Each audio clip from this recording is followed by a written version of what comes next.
everyone, and welcome back in my studio.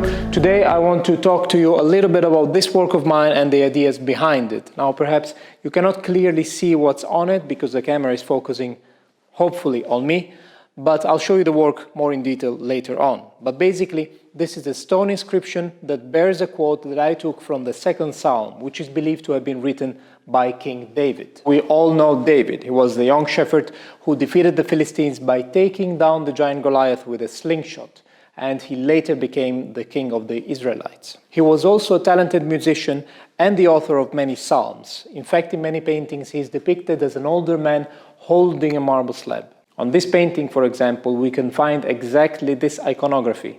And if we zoom in into this detail, we can see the word Psalm inscribed in the marble slab.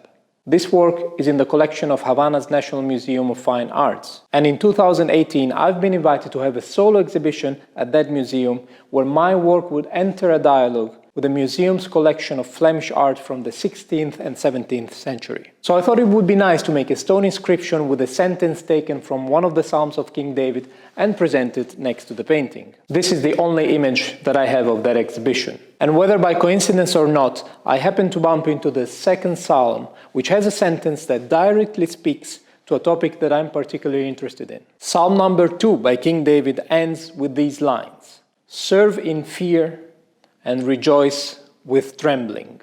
Of course, this is an English translation. The original text is in Hebrew, while my inscription is in Latin. But it's the message that's interesting.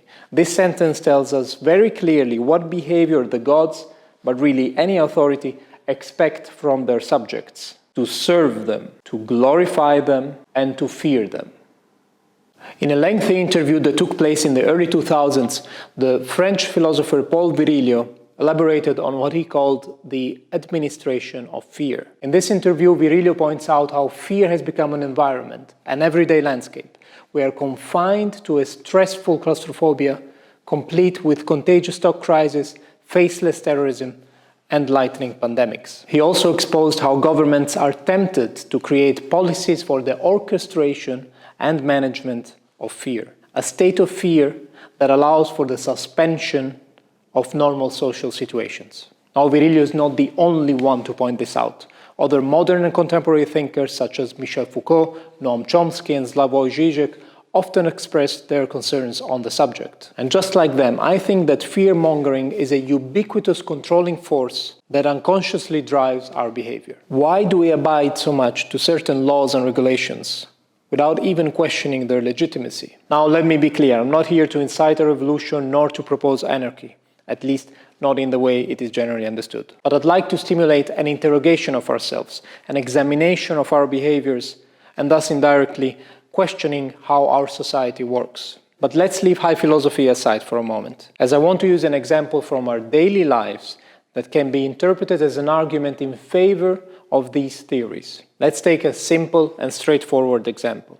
I think that road regulations offer an adequate realm that can be representative of other social dynamics. Have you noticed, for example, when the stoplights are red, that some bikers and pedestrians cross the road nonetheless, of course, if the situation is safe. But before doing so, many of them look behind their shoulders to make sure that there is no police. Did you also notice how on a highway most people drive beyond the speed limit? But then when they approach a speed camera, they immediately slow down to pretend that they were following the rules. So drivers and pedestrians and bikers fear the cameras, fear the policemen, who are not there to remind us of moral values, but are there to regulate our behavior through the threat of punishment. So what I wonder is, do we contain our conduct because we are convinced that our actions are morally wrong? Or is it simply because we are afraid that we might get caught and receive a penalty? And we encounter this behavior in all kinds of daily situations. At work, at school, at home, we do it our way, unless someone with authority is looking. And of course, that someone must also be someone who has the power to punish us for our behavior. The threat of punishment is one of the strongest catalysts to induce a group of people to behave in a specific way. And regardless of their legitimacy, all authorities resort to this tactic, even if they don't admit to it. Governments, employers, educational institutions, parents, they all recourse to the threat of punishment to influence the behavior of their citizens, their employees, their students, and their children. And as a teacher, I'm guilty of this myself. Apparently, some of my students are afraid of failing the test. So not only I question their motives, whether they're at school to merely pass a series of tests, or whether they're there to eagerly absorb knowledge and develop skills. But if they are afraid of the test, and of the ridiculous but nonetheless dominating role that grades still play in the educational system, especially when it comes to art education, then it is exactly that system that I start to question. And whether we're talking about the religious, the political, the educational, the family life, I don't think that this is a healthy way of constructing nor maintaining a social equilibrium. But unfortunately, most structures of power operate exactly through a well-planned allocation of fear onto their subjects. And I think that we find the best evidence of this policy in the last verses of King David's second psalm. Serve with fear and rejoice with trembling.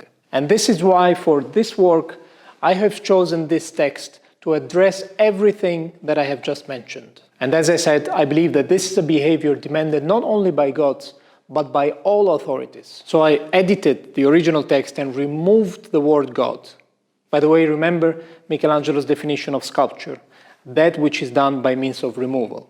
In any case, I removed the word God, thus pointing out to the universal administration of fear by which all authorities govern. The choice of Roman capitals is also not random. They were the letters through which Roman imperial authority communicated to the people, and so they perfectly stand as a symbol of power. Okay, I don't want to get carried away. This remains a sculpture vlog where I mainly want to discuss sculpture and stone carving related topics. But I also want to use this channel to explain my works and the ideas behind them. And as Aristotle said, humans are a political animal. And accordingly, many of my work reflect my ideas on aesthetics, politics, society, and humanity in general. So eventually, like today, I'll digress into more theoretical themes. I hope you can forgive me for that. Unfortunately, I carved this work in 2017, I believe, before starting the habit of documenting my work on video. So I don't have any footage of the making of this work. But fear not, as now I'm documenting every new work that I make, and I will share it here on this channel. Now, before concluding, last but not least, many people have shown interest in purchasing this work, but then they're always shocked to hear its price. It's a unique piece, it's in marble, it's hand-carved, it has an international exhibition pedigree, so it's expensive. But also hate negating the privilege of having a work of mine to those who have expressed enthusiasm for it. So to solve this issue, I've decided to make a small limited edition of this work. It will be an exact reproduction of this original one. It will not be in marble, but it will be cast in a special kind of plaster. It will have the same dimensions, it will bear the same message, but most importantly, it will be much, much more affordable than the original one. So if you're interested in having one of these reproductions, in owning a piece of the story that I have just told, but also in supporting my work, making it possible for me to create such pieces and make these videos. If you're interested in being part of all this, go to my website or simply send me an email and we'll make sure that you receive a reproduction of this work shipped to wherever you are. That's it. Let's wrap it up. Thanks for watching, and I hope that despite the commercial end note, you still enjoyed the content that I shared with you today. My name is Athar, and I'll see you next time.